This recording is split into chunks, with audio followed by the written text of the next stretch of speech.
오늘 첫 시간은 엔트로피를 잡았습니다. 엔트로피. 이게 좀 어려운 용어인데요. 원래는 물리학 용어인데 물리학에서 연력학 제1법칙이 에너지 보존 법칙이라고 그러죠. 에너지가 바뀌어도 질량 똑같다. 에너지는. 그런데 이제 그걸 하다 보니까 다른 현상들이 나온 거예요. 그래서 이게 연력학 제2법칙이라고 하는데 쓸모없는 에너지죠. 변화가 되는데 뭔가 에너지가 나오긴 나오는데 그게 물건을 움직이거나 물체를 변화시키는 게 아니라 그냥 증발해버리는 쓸모없는 에너지를 재는 단위로 엔트로피라고 그러죠. 그래서 그 뒤로 사회과학이나 다른 분야에서 엔트로피를 무질서, 혼란도가 높아간다 할 때 엔트로피라는 말을 많이 씁니다. 실제적으로 저하고 생각이 많이 다른 제레미 레프킨이라는 학자 있죠. 그 예전에 노동의 종말이라는 걸로 유명한 그 글을 쓴 양반인데 이 양반은 벌써 1980년에 이 엔트로피 법칙이라는 걸 만들고 이 친구는 기술 발달이 우리 자연을 너무 이용을 해서 엔트로피가 증가하고 그래서 우리는 멸망할 거다. 그러니까 기술을 멈추고 자연대로 살자, 반대로 돌아가자는 거였고요. 저를 비롯한 실리콘밸리의 디지털 선두 주자들은 기술이 그렇게 부정적인 게 아니라 우리 인류를 더 행복하게 해줄 거다.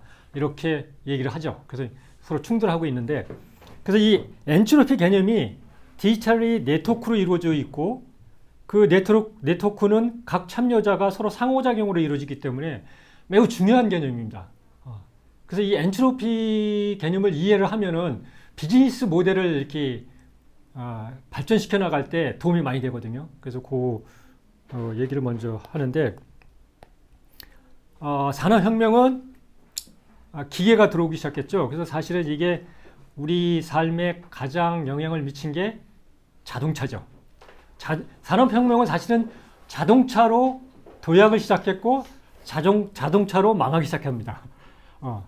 대한민국도 자동차로 시작을 해서 자동차로 지금 망하게 가고 있죠. 자동차가 나오면 도로 건설이 되니까 건설이 되고요. 철강이 들어가니까 철강 산업이 들어가죠.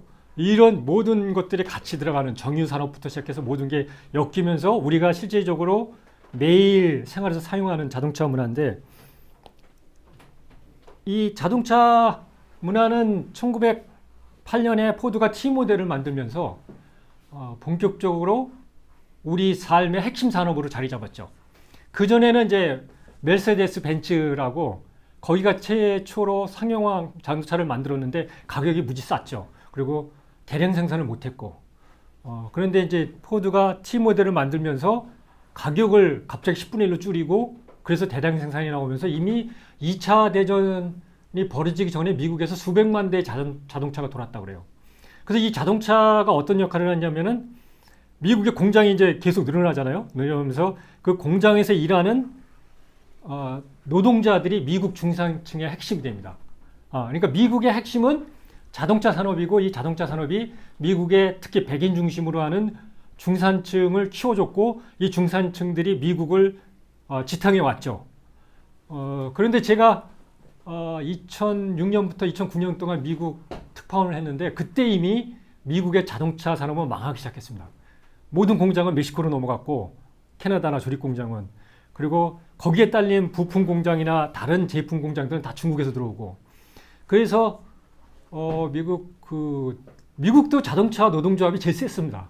이 노동조합들이 무너지기 시작했고 이러면서 미국이 그때부터 하락기를 걷기 시작했죠. 중산층들이 그 중산층들이 하락기를 걸으면서 이게 2008년 금융위기로 들어왔고 그러면서 아직도 이 사람들은 회복을 못했죠.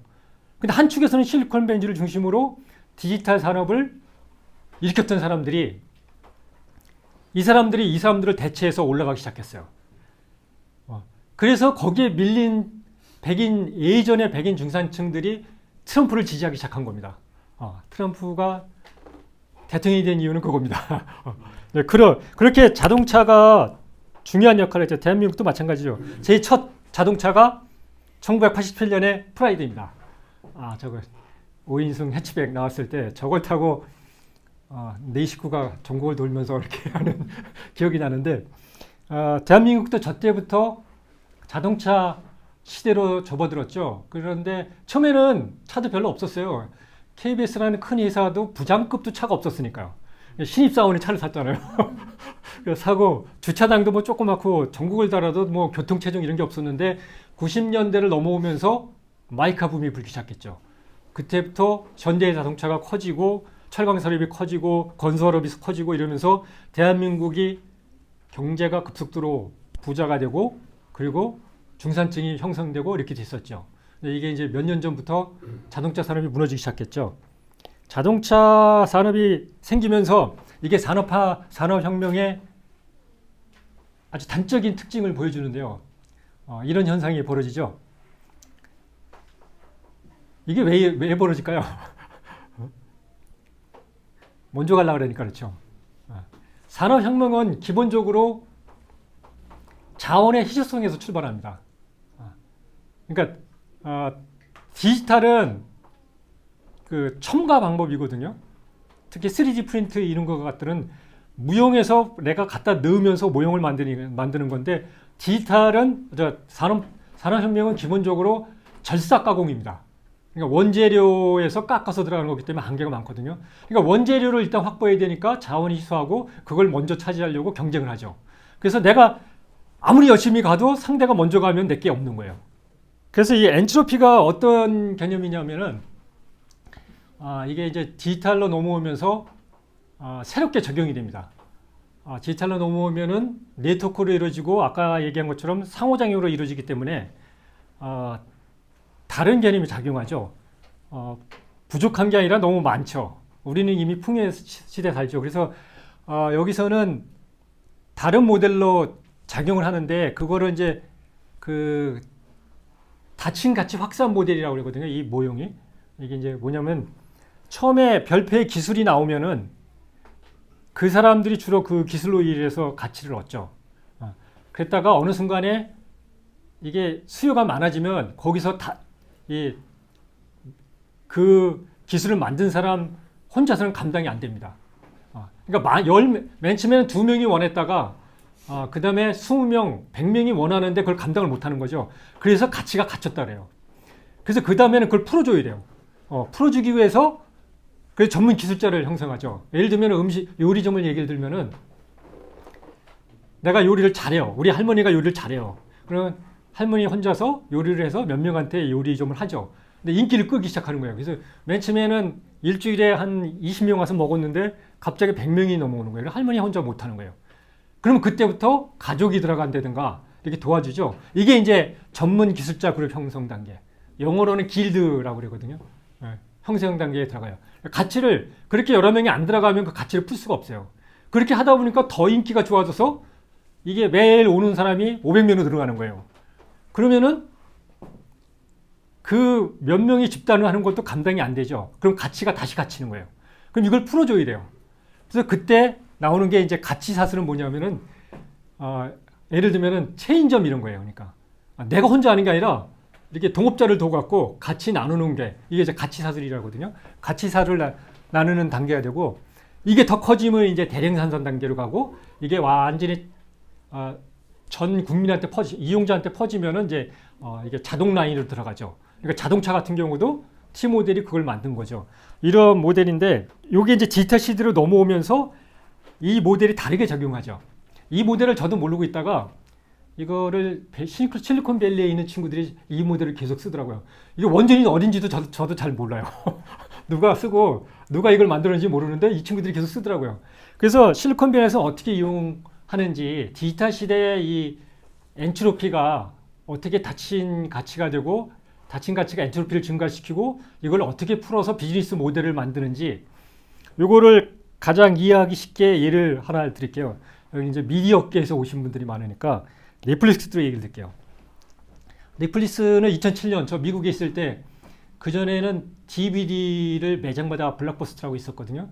가면 DVD를 가서 DVD도 사실은 닫힌 가치를 푸는 거죠. 집에서 텔레비전밖에 못 보던 거를 난 저번에 못 봤는데 이번에 봐야지. 그러면 엔트로피가 증가하잖아요. 그런데 매장에다 DVD를 많이 놓아줌으로써 내가 TV를 못 봐도 언제든지 가서 볼 수 있게 했는데 거기 가보면 뭐 도서관 두듯이 두줘야 되고 또 빌려오면은 뭐 며칠 내로 반납해야 되고 깜빡하고 뭐 이렇게 불편한 게 생기죠. 그게 다친 가치거든요. 그거를 해결하기 위해서 나온 게 넷플릭스가 DVD로 온라인으로 보내주기 시작했어요. 그러니까 내가 인터넷에서 찾으면 되잖아요. 그래서 이걸 보내줘 그러면 걔네가 알아서 보내주고. 그래서 그걸 풀어주기 시작했죠. 그러다가 얘들이 그것도 우편으로 왔다 갔다 하니까 2, 3일 걸리고 그러잖아요. 그러니까 이제 VOD라는 온라인으로 주는 걸로 시작을 했죠. 그래서 이제 이게 처음에는 아까 말씀드린 대로 이 모델에서는 처음에 온라인으로 줄 때는 맨 위에는 이용자들이 신기한 거예요. 신기하니까 가치가 안 갇혀요. 왜냐면 그 당시 미국의 인터넷은 무지 느렸어요. 우리보다 한 10년 뒤지니까. 그러니까 온라인으로 보면 계속 끊기죠. 끊겨도 이용자들이 온라인으로 보는 게 신기하니까 그런 걸 다 감당을 하는 거예요. 그런데 이제 온라인으로 계속 넷플릭스 이용하다 보니까 익숙해졌죠. 그러니까 내가 텔레비전 보는 것보다 온라인으로 보는 걸 더 시간이 많아지는 거예요. 근데 그때부터 끊어지면 이제 짜증이 나기 시작하는 거예요. 엔트로피가 막 증가하죠. 그러면 그때 다 가치가 닫혔다 그래요. 그럼 그걸 풀어줘야 돼요.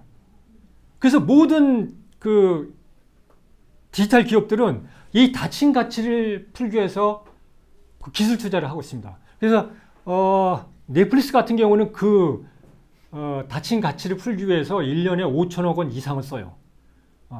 그러니까 보통 CDN이라 그러죠. 컨텐츠 딜리버리 네트워크.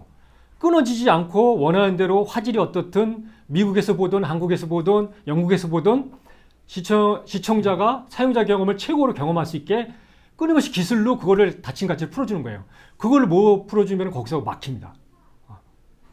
그러다가 얘들이 이제 이거를 만든 이유는 맨 처음에는 온라인 이제 유튜브하고 똑같죠. 유튜브도 지금 그 단계에 갔는데 맨 처음에는 이제 1인 방송 이런 거 온라인으로 보니까 이런 것도 있네 이런 상황이 있다가 자꾸 보다 보니까 내가 극장이나 영화에서 텔레비전에서 보던 블록버스터를 보고 싶은 거예요. 근데 여기는 없는 거예요. 그럼 거기서 또 다시 엔트로피가 증가하는 거예요. 이 고객의 이용자의. 그러면 그 엔트로피를 또 풀어줘야 돼요. 그래서 닫힌 가치를 다시 한번 풀어줘야 되거든요. 그래서 얘들이 하우스 오브 카드를 만들기 시작한 거는 온라인용으로 만든 의미가 아니라 저거는 온라인 회사가 처음으로 블록버스터를 만들기 시작한 거예요.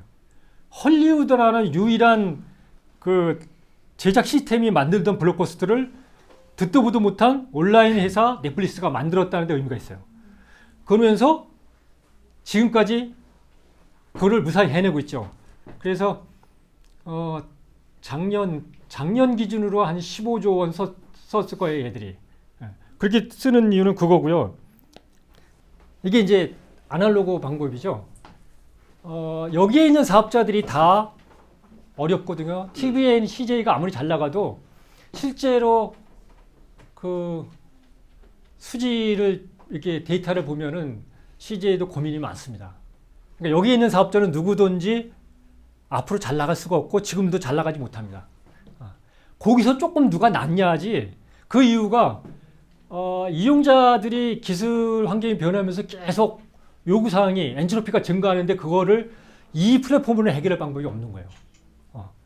그래서 등장한 게 이거죠. 여기는 이제 온라인이니까 앞에하고 여기하고 무슨 차이가 있냐면요. 디지털 비즈니스에서 아주 중요한 용어가 있습니다. 최소 활성화 제품이라고 MVP라고 합니다.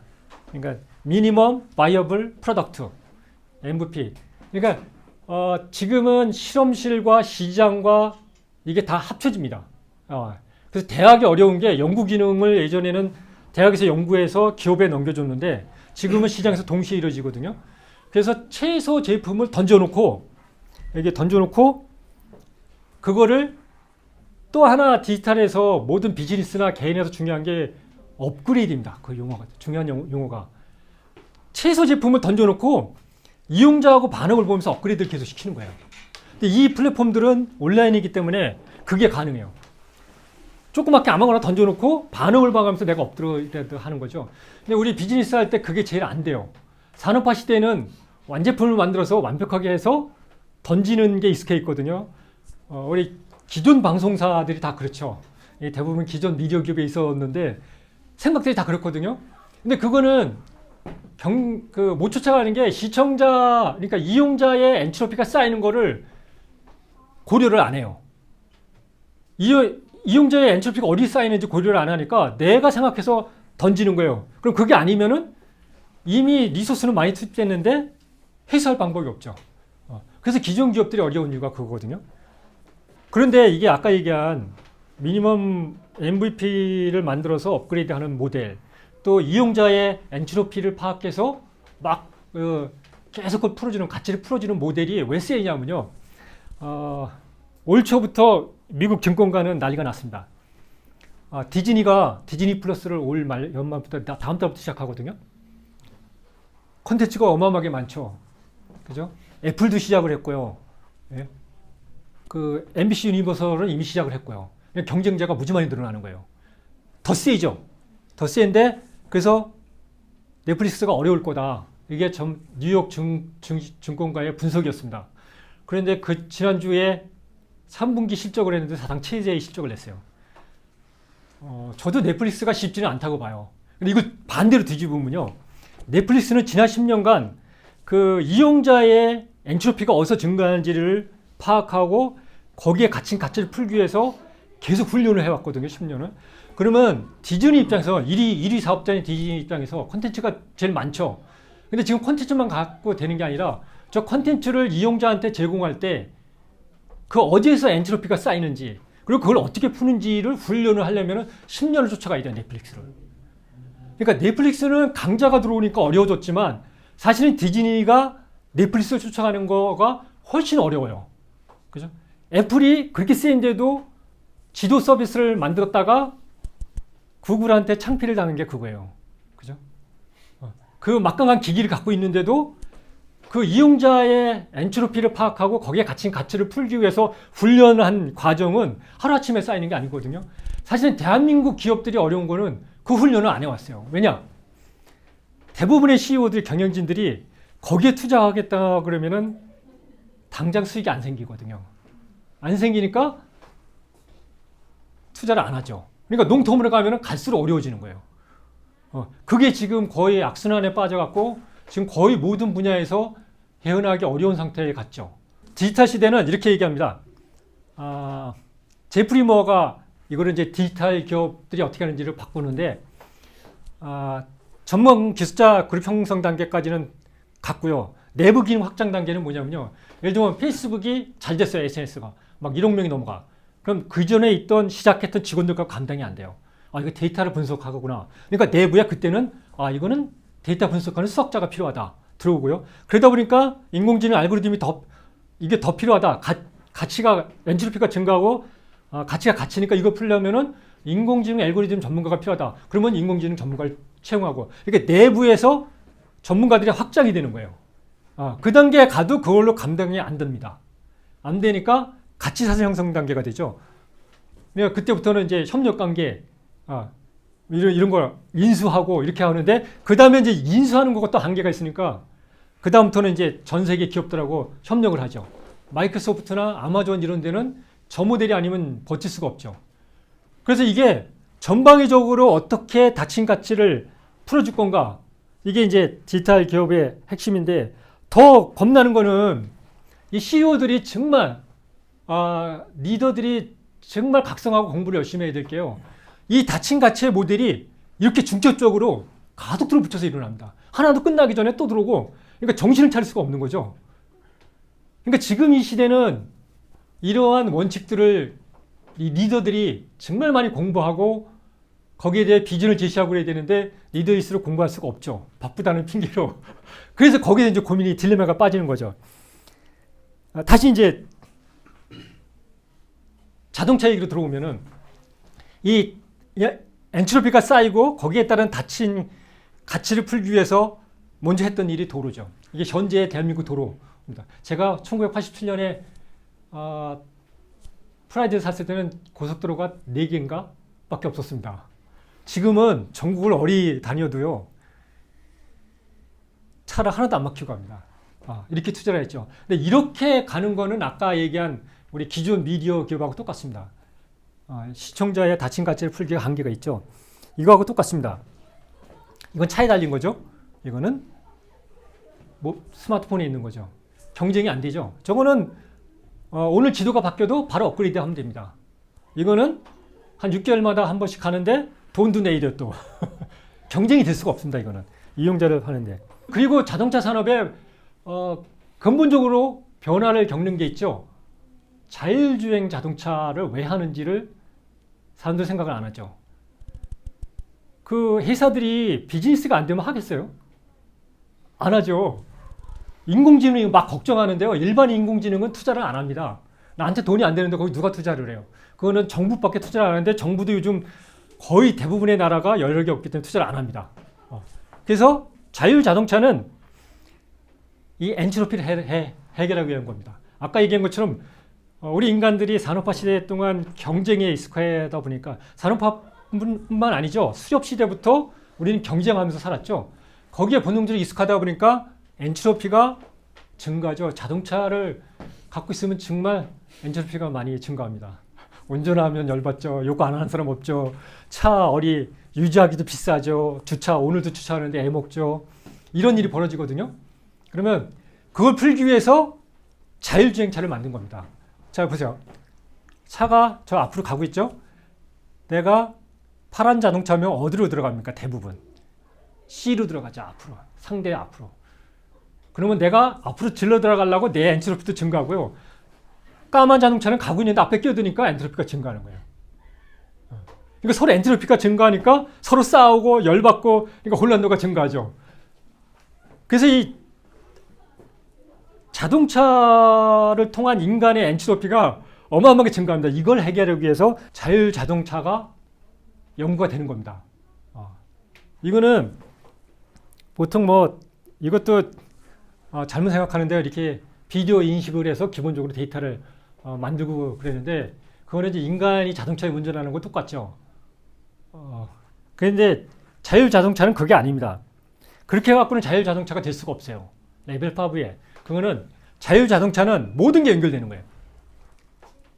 내비게이션부터 시작해서 도로공사의 시스템, 그리고 다른 데이터, 그리고 옆차 다. 그래서 내가 앞으로 들어갈 필요가 없습니다. 옆차가 어디 가는지 다 압니다. 5G는 그걸 해결하기 위해서 하는 거거든요. 이 많은 데이터가 왔다 갔다 하려면요. 통신이 막히죠. 그러니까 엔트로피가 증가하죠. 그래서 그걸 풀기 위해서 5G 서비스가 필요한 거거든요. 그게 닫힌 가치를 푸는 기술이거든요. 그런데 대한민국의 통신 3사가 그렇게 생각 안 합니다. 이 스마트폰에 그냥 5G를 팔아먹겠다고 그러는 거거든요. 그거는 스마트폰에 통신망이 짧아서 엔트로피가 쌓인 적 없습니다. 있습니까? 이미 4G 이후로는 우리가 통신망 때문에 스마트폰에서 이 엔트로피가 쌓인 적은 없습니다. 그러니까 쓸데없는 투자죠. 만약에 스마트폰을 위해서 5G를 한다면 아무 쓸모가 없는 투자예요. 이 5G는 철저히 사물 인터넷, IoT를 위한 겁니다. 그러면은 통신사들이 접근을 달리해야죠. 이건 기업용이거든요. 드론이 수도 없이 날아다니는데 그것들이 어떻게 갈 건지 규모가 훨씬 달라집니다. 근데 이렇게 모든 게 그런 엔트로피가 어디서 증가하는지 그리고 거기에 가치가 닫혔는지 그걸 어떻게 풀지 이 고민을 하는 거고요. 그래서 마지막으로 여기서도 넷플릭스 같은 기업이 있죠. 어디예요? 자동차의 넷플릭스. 네? 테슬라 자동차죠.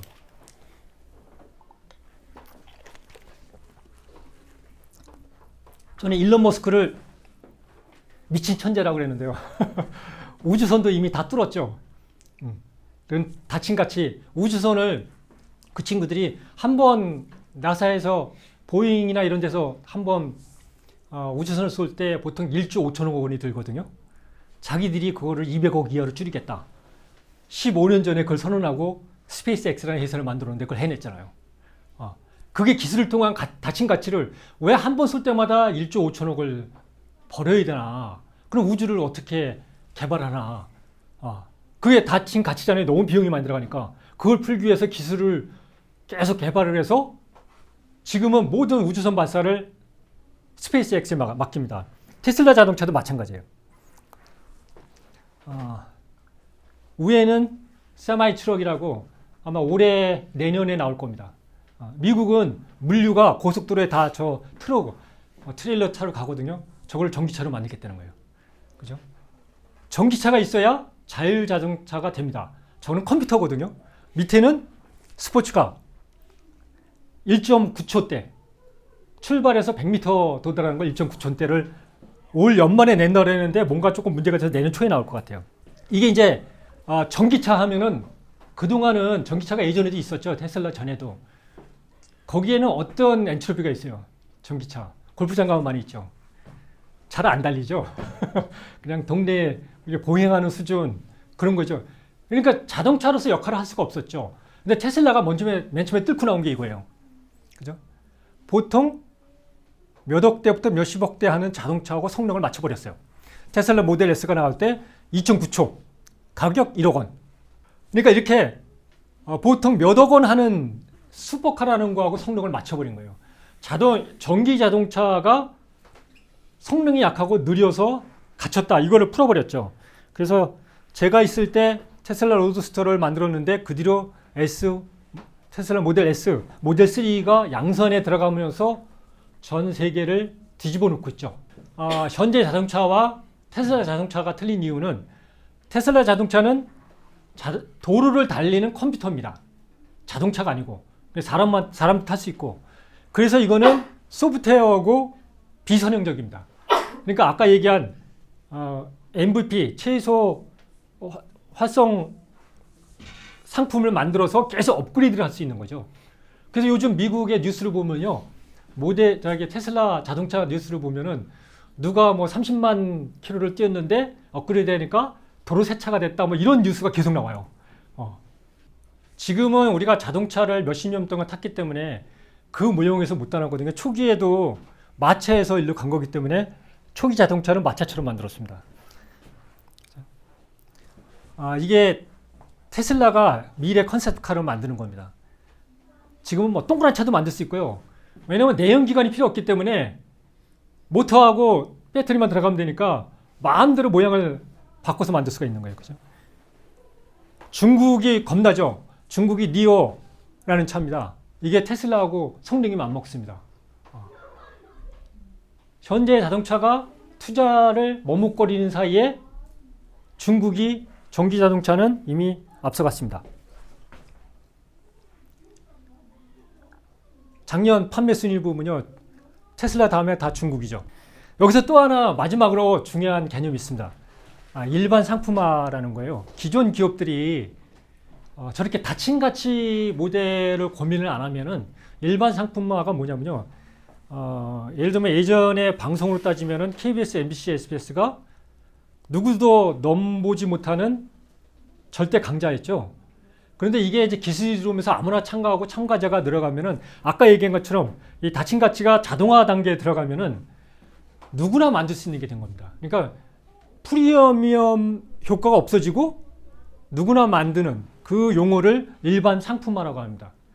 그러니까 내 서비스가 끊임없이 일반 상품화가 되는지 안 되는지 이 고민을 하지 않으면은 순식간에 내가 지금 잘 나가도 순식간에 내 사업은 망하죠.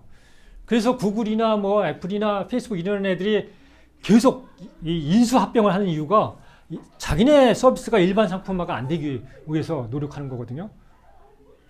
저 기존 회사들은 대부분 저것 때문에 망하죠. 일반 상품화, 내 서비스나 상품이 일반 상품화 되는 것 때문에 망하죠. 왜냐면 누구나 다 하니까 가격은 떨어지고 리소스는 많이 들어가고 이게 헤어날 방법이 없죠. 그래서 여기에 일반 상품화라는 저 용어도 매우 중요한 용어입니다. 그래서 끊임없이 내 상품, 내 서비스가 일반 상품화가 되는지 안 되는지 고민을 해야 될 겁니다.